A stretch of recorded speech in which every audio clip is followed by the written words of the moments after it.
Bonsoir à tous et bienvenue dans cette édition du 2 avril. Au sommaire de ce journal, 2 élections de présidence de conseil départemental que nous avons suivies.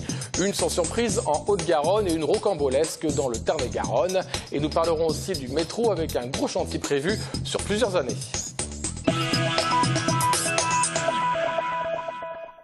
Mais avant cela, l'info du jour, Jean-Luc Moudenc a annoncé une hausse de 15% des impôts locaux pour les Toulousains à partir de cette année jusqu'à 2020.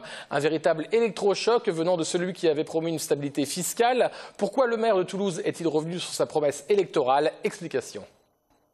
Je vais augmenter les impôts effectivement de 15% et je ne les bougerai plus jusqu'à la fin du mandat. C'est une décision que je ne voulais pas prendre, qui est contraire à mes convictions, contraire à ce que j'ai dit.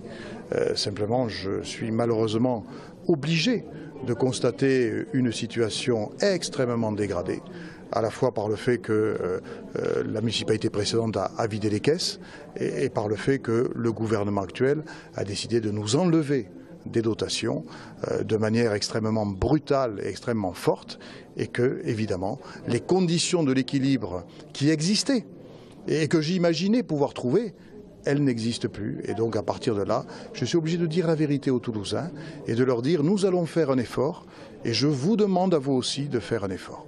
Si ce gouvernement ou un gouvernement qui lui succéderait avant 2020 décidait de nous rendre de l'argent, autrement dit de nous enlever moins que prévu dans ces dotations, eh bien cet argent-là, je le redonnerai aux Toulousains, c'est-à-dire qu'à ce moment-là, je baisserai les impôts.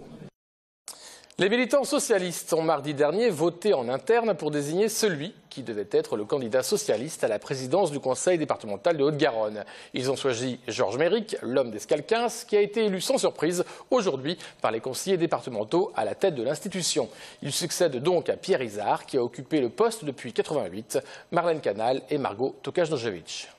C'est avec 47 voix en sa faveur et 7 bulletins blancs que Georges Méric, 67 ans, est élu président de ce premier conseil départemental. Une transition qu'il aborde avec peu de changements sur le fond. Il se réclame de la politique de Pierre Izard. En revanche, sur la forme, il souhaite plus de communication, une gestion des personnels différente, plus participative. Pour l'ancien maire de Nailloux, 5 priorités. D'abord, le bouclier social, avec l'action sociale vers les plus démunis et la classe moyenne, puis une solidarité territoriale vers les zones périphériques, urbaines, rurales et de montagne, et aussi donc l'environnement, la qualité de vie, et le troisième point c'est l'éducation, le quatrième point l'éducation, qui est très important pour nous parce que l'école de la République est essentielle. Il constate en effet un déficit d'adhésion à la République et souhaite notamment mettre en place avec le rectorat un parcours citoyen dès la 6e. Dans l'Assemblée aujourd'hui, peu de contradicteurs. André Ducap est un des 6 élus de droite. Ils ont commencé leur carrière de conseillers généraux ensemble en 88. C'est quelqu'un de travailleur et qui fera fonctionner très bien le conseil départemental. Surtout qu'il va s'appuyer sur une équipe quand même rajeunie. Il y a quand même beaucoup de nouveaux membres qui vont insuffler une volonté de modernisme et de nouveauté. Il prend la suite de M. Izard qui a marqué fortement ce territoire et il fera faire pour faire aussi bien que M. Izard. C'est sûr que s'il y a quand même du travail pour chercher à fonctionner avec moins d'aide de la part de l'État qui effectivement ne nous donne plus suffisamment, donc il va falloir faire des économies au niveau des dépenses, du personnel, il faudra se répéter un peu la ceinture. Premier dossier pour Georges Méric, le prolongement de la ligne B du métro vers la Beige. Il souhaite prendre rendez-vous rapidement avec Jean-Luc Moudenc pour qu'il revienne sur sa décision de l'arrêter. Et sinon, coup de théâtre dans la région, au conseil départemental du Tarn-et-Garonne. Élu depuis 30 ans à la tête du département, Jean-Michel Baillet n'est désormais plus le président de l'Assemblée. Il ne s'est pas présenté ce matin à sa propre succession. C'est Christian Astruc, candidat d'hiver gauche sans étiquette, soutenu par la droite, qui prend le fauteuil. Résumé d'une session de mise en place des plus tendues et riches en rebondissements avec Jérôme Bolloc et Alain Sorat. Lorsque Jean-Michel Baillet rejoint l'Assemblée départementale ce matin, il a la mine des mauvais jours. Quelques minutes plus tard, il annonce qu'il ne se présente pas à sa propre succession. Je présente la candidature de Marie-Claude Nègre.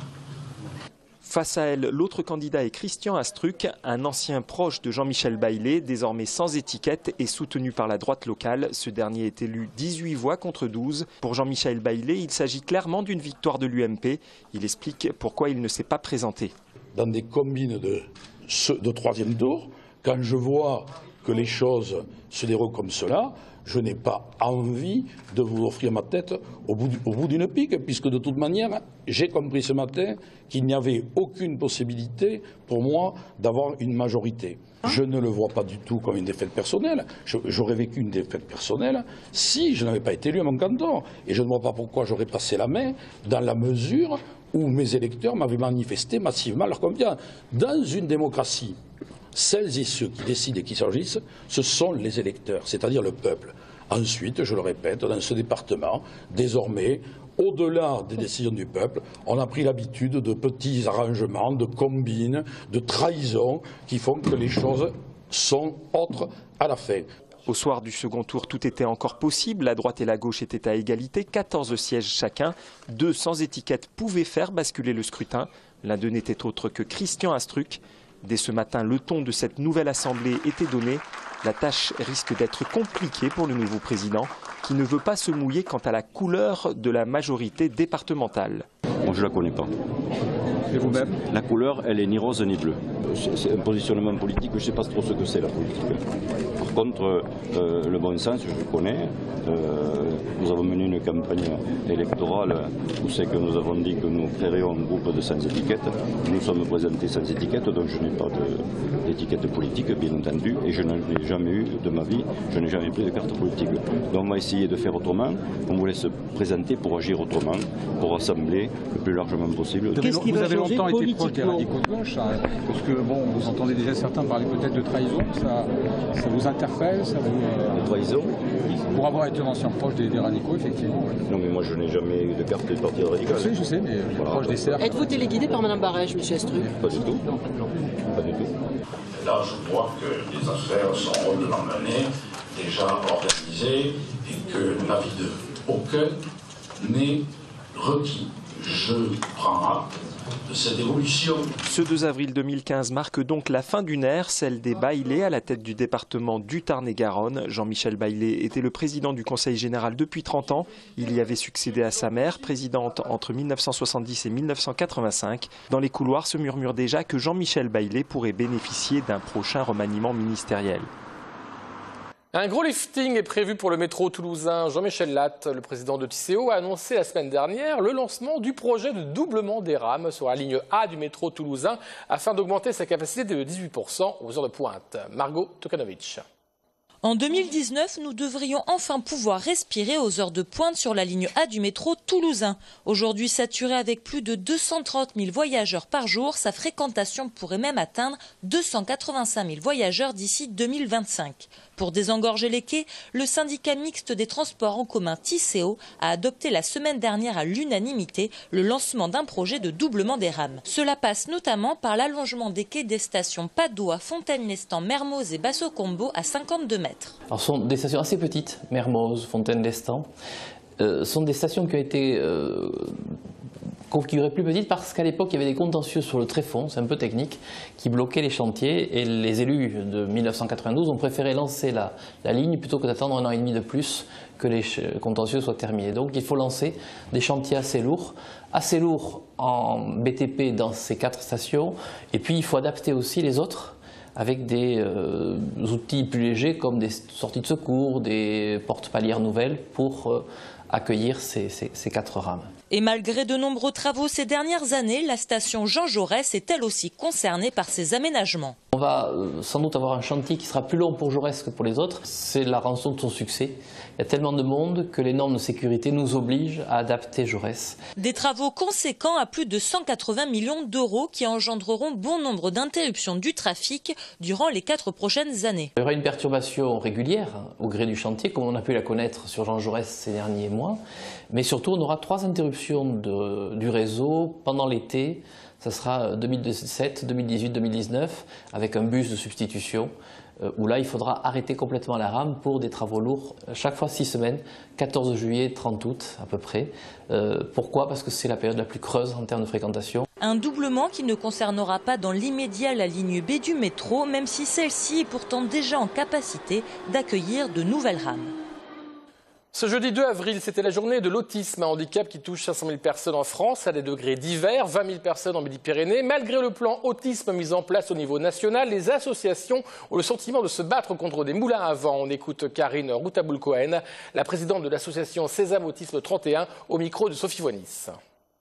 Nous, aujourd'hui, on manque cruellement de moyens pour créer des structures adaptées pour accueillir l'ensemble des enfants, des adolescents et des adultes avec autisme.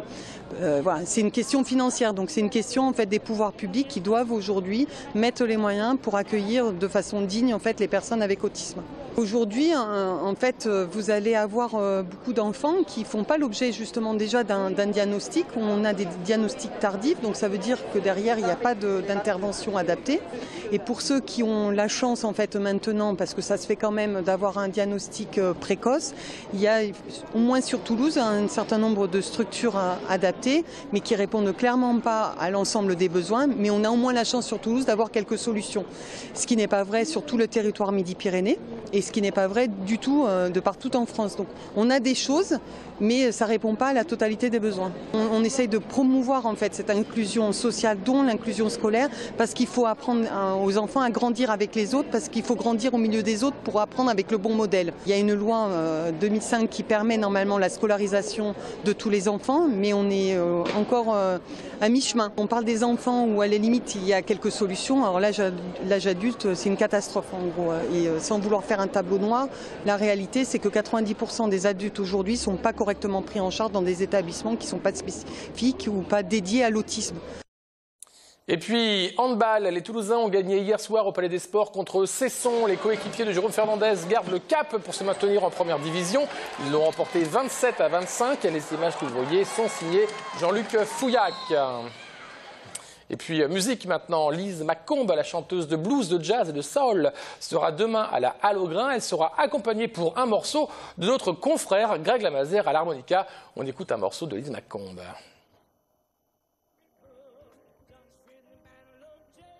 Et on revient en plateau. Merci à tous de nous avoir suivis. Excellente soirée à tous sur TLT. Vous retrouverez demain François Guinal.